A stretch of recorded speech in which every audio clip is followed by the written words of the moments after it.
सभी को जय हिंद दोस्तों। आप सभी का हार्दिक स्वागत है इंडिया स्ट्रॉन्ग रिएक्शंस पे। आशा करता हूँ कि आप सभी लोग बहुत अच्छे होंगे। तो आज हम आपके लिए एक लेटेस्ट और एक बहुत ही इंपॉर्टेंट वीडियो लेकर आए जिसमें आप देखेंगे जब से देश आज़ाद हुआ है तब से भारत की फॉरेन पॉलिसी काफ़ी ज़्यादा इंडिपेंडेंट रही है और वहीं दूसरी ओर पाकिस्तान हमेशा गुलाम रहा है, चाहे वो अमेरिका हो या फिर चीन हो। तो इसी मुद्दे पर आप देखेंगे पाकिस्तान के दो मशहूर पत्रकार आरजू काजमी और वसीम अल्ताफ साहब को, जो कि बात करेंगे हमारे प्यारे देश भारत के बारे में और कैसे पाकिस्तानी अपनी स्टैब्लिशमेंट के खिलाफ खड़े हो गए हैं और अपनी सरकार से सवाल पूछ रहे हैं कि उनकी जो नीति है वो इतनी बेकार और इतनी कमजोर क्यों है। तो ये वीडियो काफी इंटरेस्टिंग होगी, आपको बहुत कुछ जानने को मिलेगा। तो इसे अंत तक देखें और चैनल पे नहीं है तो चैनल को सब्सक्राइब कर दें। जय हिंद, जय भारत। और आज यकीनन सर एक काफी इम्पोर्टेंट टॉपिक जिसपे कि कई तरफ से लोग शायद बात भी कर रहे होंगे, वो हम आपसे डिस्कस करना चाहेंगे। और उसमें ये कि ट्रम्प का तो आप देख ही रहे हैं, ट्रम्प ने किस तरह से वेनेजुएला के जो प्रेसिडेंट उनको उठा के ले गए ऐसे जैसे कोई मसला ही नहीं था। हमारे यहाँ तो ऐसे कच्चे के डाकू किया करते हैं, मगर ये कि वो इस तरह से किसी को उठा कर ले जाना। तो इस वक्त पाकिस्तान की क्या पोजीशन है और कैसे ये सरवाइव करेंगे, क्योंकि आप जानते हैं कि तालिबान के लिए अमेरिका जो है वो इस्तेमाल करेगा पाकिस्तान का, हमास को कंट्रोल करने के लिए पाकिस्तान का इस्तेमाल होगा। ईरान की तरफ भी अमेरिका की नजरें हैं और कहा जा रहा है कि जो ईरानियन कह लीजिए जो लीडर्स हैं वो इधर उधर भागने की कोशिश कर रहे हैं अपने आप को बचाने की। तो ईरान के खिलाफ भी पाकिस्तान का इस्तेमाल हो सकता है। और अगर ऐसा हुआ, क्या ये तीनों, चाहे वो तालिबान हो, चाहे वो हमास हो, चाहे वो ईरान हो, क्या पाकिस्तान को छोड़ देंगे? क्या वो पाकिस्तान से बदला नहीं लेंगे या पाकिस्तान को जवाब नहीं देंगे? ऐसे में आपको क्या लग रहा है कि पाकिस्तान किस मुश्किल में है? देखिए जी, बड़ी कॉम्प्लेक्स सिचुएशन बन चुकी है पाकिस्तान के लिए। हमारे ट्रेडिशनली बड़े क्लोज टाइज रहे हैं अमेरिका के साथ, यानी आप देख ली इवन 47 के बाद से हमारे क्लोज टाइज रहे हैं। रशिया ने जब इनवाइट किया था प्राइम मिनिस्टर लियाकत अली खान को, तो वो रशिया जाने के बजाय, सोवियत यूनियन था उस वक्त, सोवियत यूनियन जाने के बजाय वो अमेरिका चले गए थे और बड़ा उनको एक वीवीआईपी ट्रीटमेंट मिला था अमेरिका में। तो अमेरिका से हमारी जो डिफेंस कॉपरेशन है वो शुरू से रही है। हम सीटो और सेंटो का रुकन भी रहे हैं। अमेरिका से हम इमदाद भी लेते रहे हैं। हमारी बड़ी क्लोज डिफेंस कॉपरेशन रही है अमेरिका के साथ।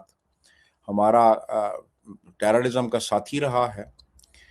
तो हमारी जो इकोनॉमिक और मिलिट्री डिपेंडेंस है अमेरिका के ऊपर, उसने हमें अमेरिका के बहुत करीब कर दिया ओवर द ईयर्स, यानी 47 ऑनवर्ड्स।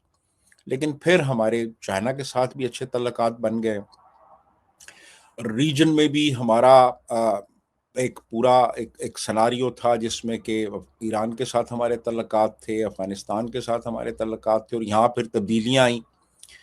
अब इस वक्त सूरत हाल ये है कि अमेरिका के साथ हमारे जैसे भी तल्लकात होंगे, वो हमारे जो चाइना के साथ तल्लकात हैं, जो तालिबान के साथ तल्लकात हैं, मिडल ईस्ट में अगर हमारा कोई रोल है, तो वो हमारे अमेरिका के साथ रिलेशन से अफेक्ट होंगे। और अगर और इसी तरह इन ममालिक के साथ हमारे जो तल्लकात हैं वो हमारे अमेरिका के साथ तल्लकात को अफेक्ट करेंगे।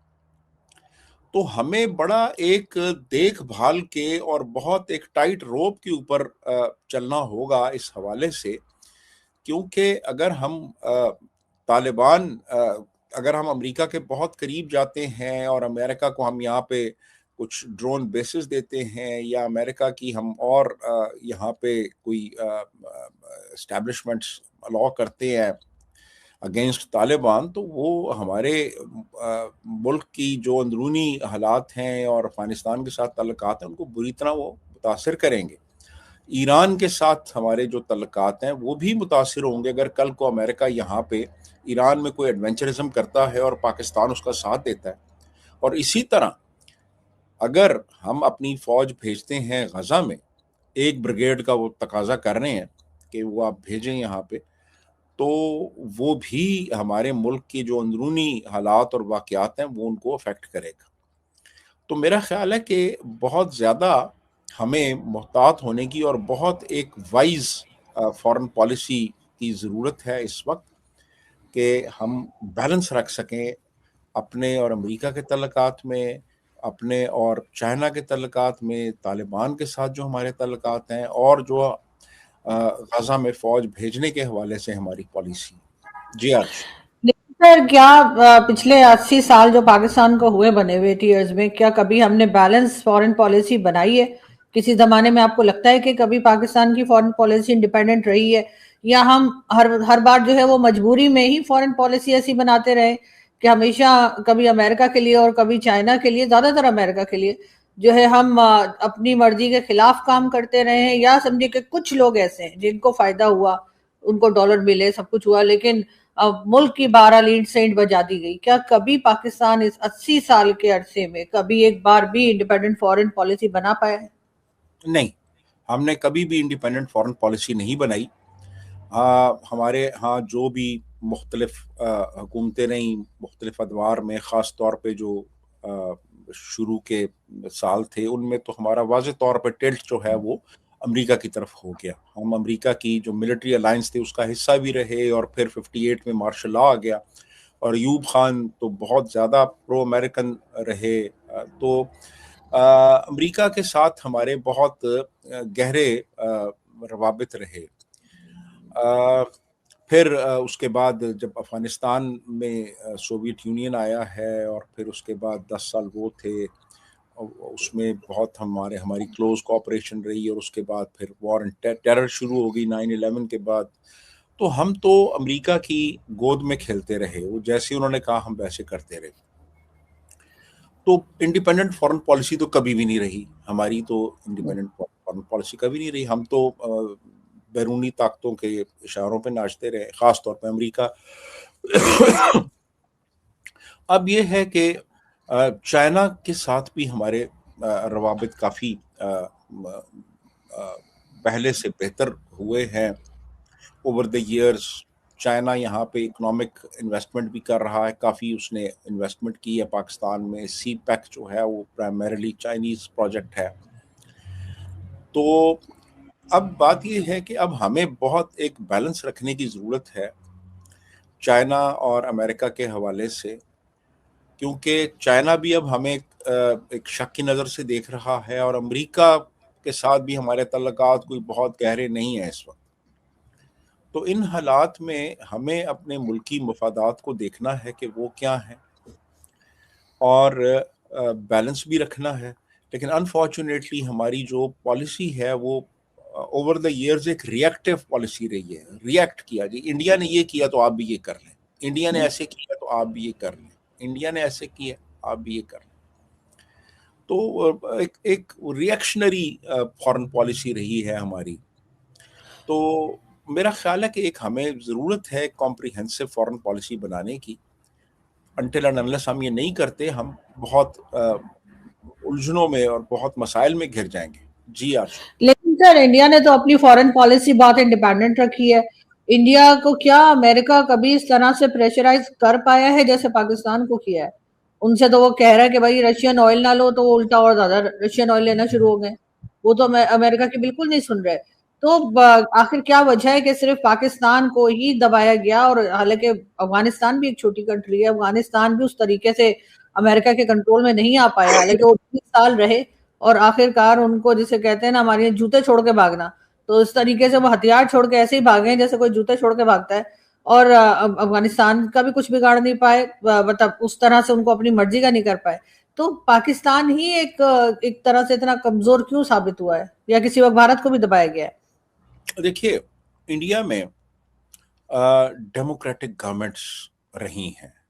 इस वक्त भी एक इलेक्टेड गवर्नमेंट है, डेमोक्रेटिकली इलेक्टेड गवर्नमेंट, और कोई शख्स इवन इंडिया में भी नहीं कह सकता कि वो गवर्नमेंट धांधली से आई है, वो कोई फॉर्म 47 की पैदावार है, ऐसा नहीं है।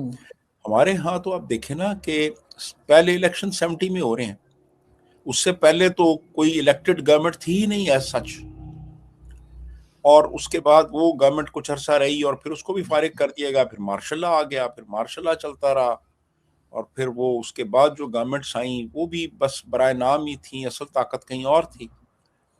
तो जब फौज के जब मुल्क के ऊपर वो लोग हुक्मरान होते हैं जिनके पीछे अवाम की सपोर्ट नहीं होती, तो फिर वो सपोर्ट कहीं और से हासिल करते हैं। तो हमारे हुक्मरान जो हैं वो अमेरिका की गोद में फिर बैठते रहे, क्योंकि उनको कोई ना कोई सपोर्ट तो चाहिए थी, अवाम की तो थी नहीं। तो इसीलिए आप देखें कि कभी हम सीटो और सेंटो का मेंबर बने, कभी हम सोवियत यूनियन के खिलाफ जंग लड़ते रहे अमेरिका के बिहाफ पे, और कभी हम वॉर एंड टेरर में यहाँ पे अपने मुल्क के अंदर हम लोगों को पकड़ते रहे और फिर अमेरिका के हवाले करते रहे। और हमने हमने अमेरिका की गेम खेली यहाँ पे इस मुल्क के अंदर रहते हुए। तो और बुनियादी वजह वही थी कि कोई ऐसी गवर्नमेंट नहीं थी जो कह सके जी कि वो एक। दोस्तों आशा करता हूँ कि वीडियो को आपने अंत तक देखा होगा और आरजू कज़मी और वसीम अल्ताफ साहब का ये पूरा डिस्कशन आपको काफी पसंद आया होगा और इस वीडियो में आपको बहुत कुछ जानने को मिला होगा। तो वीडियो अगर आपको अच्छी लगी है इसे लाइक और शेयर जरूर करें और अपने विचार हमें कमेंट सेक्शन में लिखकर जरूर बताएं। हमें आपके कमेंट्स का इंतजार रहेगा। और एक बार फिर चैनल पे नहीं है तो चैनल को सब्सक्राइब कर दें ताकि हम आपके लिए इंटरेस्टिंग और नॉलेजेबल वीडियोस लाते रहें। तो चलिए फिर मिलेंगे ऐसी किसी जबरदस्त वीडियो में, तब तक अपना ध्यान रखिए। जय हिंद, जय भारत।